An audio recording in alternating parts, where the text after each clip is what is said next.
Cette capsule vous est présentée par Evo Retro, distributeur d'accessoires cool pour gamers et collectionneurs de figurines et de jeux vidéo, ainsi que par la boutique Maixu pour vos peluches et articles décoratifs geek. Et bonjour, ici Sébastien, j'espère que ça va bien. J'ai un invité aujourd'hui, Sarah. Allô Sarah, ça va bien?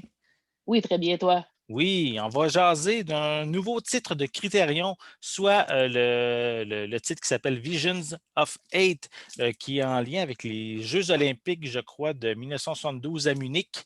Donc, un nouveau titre Criterion qui va être disponible à partir du 22 juin 2021. Je sais que dans le passé, tu avais déjà fait aussi une critique d'une autre édition Criterion qui était en lien avec les Jeux olympiques. Je crois que ce n'était pas les C'est- mêmes, là. Non, Euh, c'est ceux de Tokyo des années oui. 60. C'est ça. Donc, veux-tu nous en parler un peu?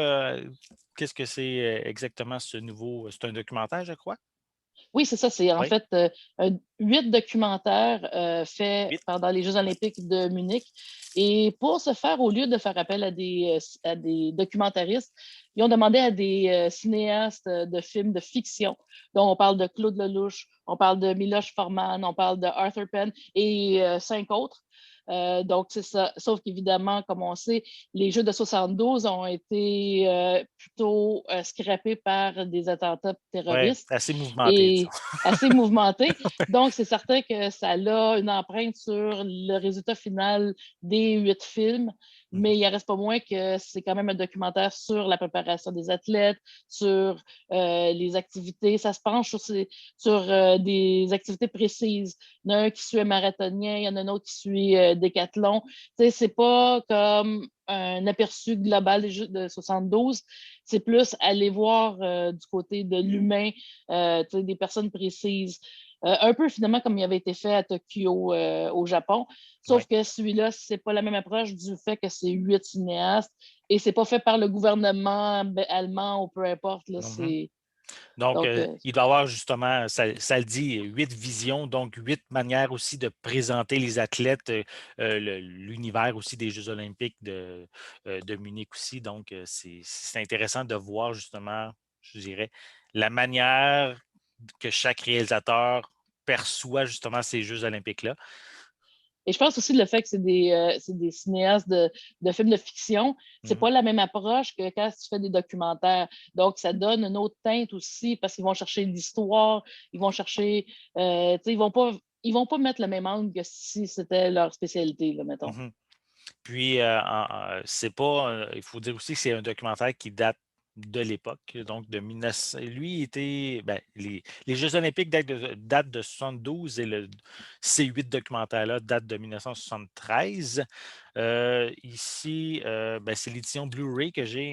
Je ne sais pas par contre s'il y a une édition DVD qui était offerte pour ce titre-là. Je vais juste prendre le temps de vérifier, juste un instant. Oui, il y a une édition DVD aussi qui est offerte en même temps, soit le 22 juin prochain. Au niveau des suppléments, juste rapidement, je vais mentionner que ça a été restauré dans une édition digitale 4K, non compressée, avec une piste sonore mono en anglais, évidemment. Donc, veux-tu me parler aussi des autres suppléments qui sont inclus? Oui, il y a comme un retour sur le document avec Claude Lelouch Mhm. et un des monteurs aussi, puis biographe d'un des cinéastes. Donc, c'est au moins ça, on a un retour sur place sur comment ça s'est fait, j'imagine. Donc, c'est certain que ça, avec le recul, et j'imagine que je pense que Lelouch, je ne sais pas si c'est le seul qui est survivant encore. Forman est-il décédé? Je suis plus sûre. En tout cas, je veux dire, donc, c'est certain qu'avec 50 ans de recul, le nombre de gens possibles avec qui s'entretenir devient limité, là, on Sûrement, s'entend. oui, oui. Mais, OK, fait que, donc, Il y a j'avoue que aussi c'est intéressant. Oui. un court film de présentation qui avait été tourné à l'époque pour faire la promotion je pense que c'est la promotion des Jeux de Munich carrément. Mhm. Donc, ça, c'est aussi inclus sur le disque. OK, parfait. Excellent. Puis, je vois aussi qu'il y a un essai par l'auteur, donc ça doit être à l'intérieur un genre de un document comme qu'on peut retrouver, un document Ouais, écrit sûrement qui doit être inclus, là. Je vais le montrer, mais ben, je peux prendre le temps de le montrer en même temps. Ouais, Voilà. c'est ça, un reportage, ben, un article écrit par George Plimpton. C'était un journaliste sportif qui était très connu, décédé il y a quelques années. Les amateurs de jeux vidéo vont se souvenir de lui comme étant le porte-parole des jeux à télévision à l'époque, les années OK. 80.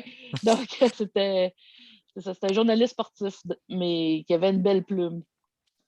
Je vais montrer le document inclus par la suite. Donc, on a une belle fond de pochette, on pourrait dire, qui, est, qui représente bien un peu les différents athlètes pour les Jeux olympiques.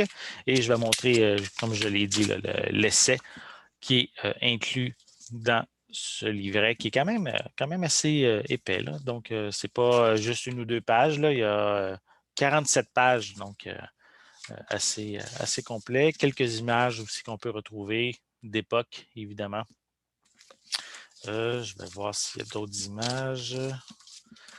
Je vais essayer d'y aller un peu plus rapidement. On a ici une autre image.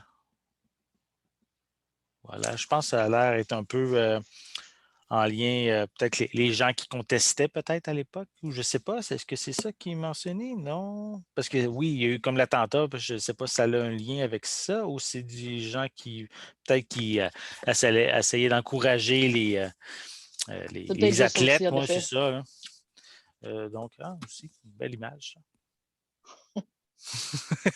Photo d'action. Oui, oui, ben, en pleine action. Voilà, également. Donc, c'est ce genre de, si vous aimez les documentaires en lien, évidemment, avec le côté sportif, surtout ici les Jeux olympiques, mais vous avez un essai, justement, écrit en plus du documentaire qui est inclus dans le coffret. Donc, Juste à temps pour oui, les jeux weirdo de Tokyo de cette année, de l'année passée, de cette année. ouais, c'est compliqué. Ça va être compliqué à expliquer plus tard là, que les Jeux 2020 ont eu lieu en 2021. Là. Oui, c'est vrai, c'est excellent. En plus, c'est un très bon moment de ressortir ce coffret-là. Donc, Visions of Eight, en fait, on va pouvoir se le procurer. Vous allez plutôt pouvoir vous le procurer à partir du 22 juin 2021, soit en Blu-ray comme j'ai ici, ou aussi en format DVD disponible chez les éditions Criterion. J'espère que vous avez aimé cette vidéo. Si c'est le cas, n'hésitez pas à mettre un pouce en l'air, à laisser des commentaires et dites-moi justement, êtes-vous friand de documentaires sportifs ou en lien avec les Jeux olympiques? Laissez-moi votre opinion, votre commentaire en dessous de la vidéo. N'oubliez pas non plus de vous abonner à ma chaîne afin de rester à l'affût de mes prochaines capsules. En attendant, mais on vous souhaite une bonne journée, une bonne soirée et on va être de retour prochainement. Bye Sarah. Bye, à la prochaine.